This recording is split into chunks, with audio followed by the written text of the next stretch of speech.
Hola, nois i noies, nens i nenes. Avui us porto per explicar-vos una faula que segur que us agradarà. Es titula En Pere i el llop. I diu així. Diuen que fa molt i molt de temps, a Pagès, en una casa de pagès hi vivien el pare, la mare i dos fills, en Pere i la Rita. En Pere sempre havia sigut un nen una mica trapella. Li agradava fer moltes bromes, que en deia ell bromes. El que passa que a vegades eren una mica pesades. Per exemple, de cop i volta passaves per sota casa seva i et podia caure una gerra d'aigua.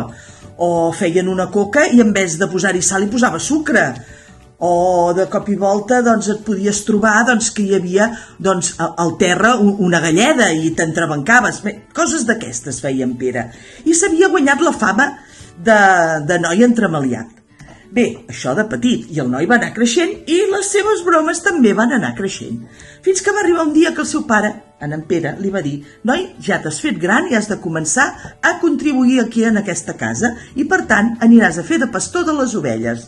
Aniràs a dalt de la muntanya a fer pasturar els xais». I en Pere, ara us el presentaré, mireu-lo, aquí tenim en Pere, va començar a treballar i ajudar en el seu pare. El seu pare feia de pagès i ell feia de pastor.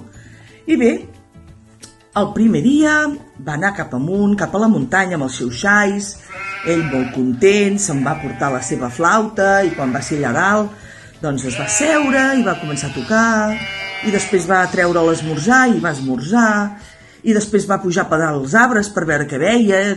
Bé, mira, va anar passant el temps, però clar, allà dalt a la muntanya estàs molt sol i en Pere es va començar a avorrir. I va pensar quina faria. Doncs bé, em va pensar una de... que ara us l'explicaré. Es va pujar dalt d'un arbre i va començar a cridar: «A socors! Auxili! Que ve el llop! Que ve el llop!» Clar, des de dalt d'un arbre a dalt de la muntanya, a baix al poble, el poble de pagès, les cases que hi havia per allà de pagès, ho van sentir de seguida, que algú cridava que venia el llop, i tothom va pujar cap a dalt la muntanya, deixant totes les feines que estaven fent, per ajudar la persona que estava cridant. Si hi havia la botiguera que estava venent a la botiga, va deixar la botiga i se'n va anar. O si hi havia la senyora pagesa que estava munyint les vaques, va deixar les vaques i va pujar. O el senyor llenyataire que estava tallant la llenya, va deixar la llenya i va pujar. Tots van pujar ajudant en Pere perquè venia el llop. I el llop el que feia era menjar-se les ovelles. Per tant, tots ajudant en Pere. I quan van ser a dalt, van veure en Pere dalt de l'arbre rient i fer-se'n un fart de riure. Tots es van enfadar molt, van dir: «Home, Pere, hem deixat tota la feina que estàvem fent a baix al poble per venir-te a ajudar, no ens ho tornis a fer més, això». I en Pere, que s'ho havia passat molt bé fent aquesta broma, va dir: «No, patiu, que no ho tornaré a fer, era una broma». Bé, tothom va tornar a baixar una altra vegada cap avall, molt enfadat. I en Pere, quan va ser fosc, va tirar cap avall, cap a casa seva, amb el ramat de xais. L'endemà, com cada dia, va tornar a pujar una altra vegada cap a dalt a la muntanya, amb el seu ramat.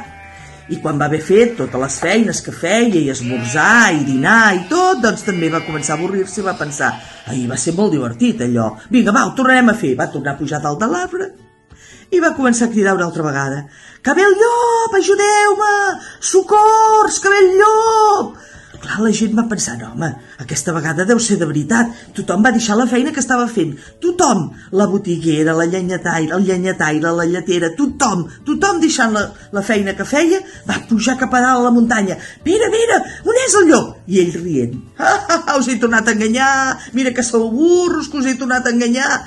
La gent encara es va enfadar més. Clar, això ja passava de taca d'oli.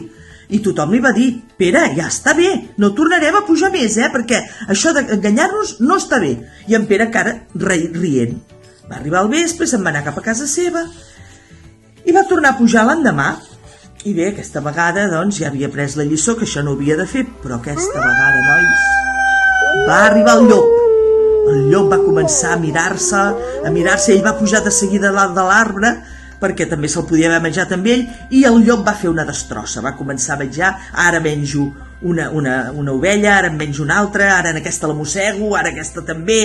i es va començar a fer malbé totes les pobres xais i les ovelles que hi havien.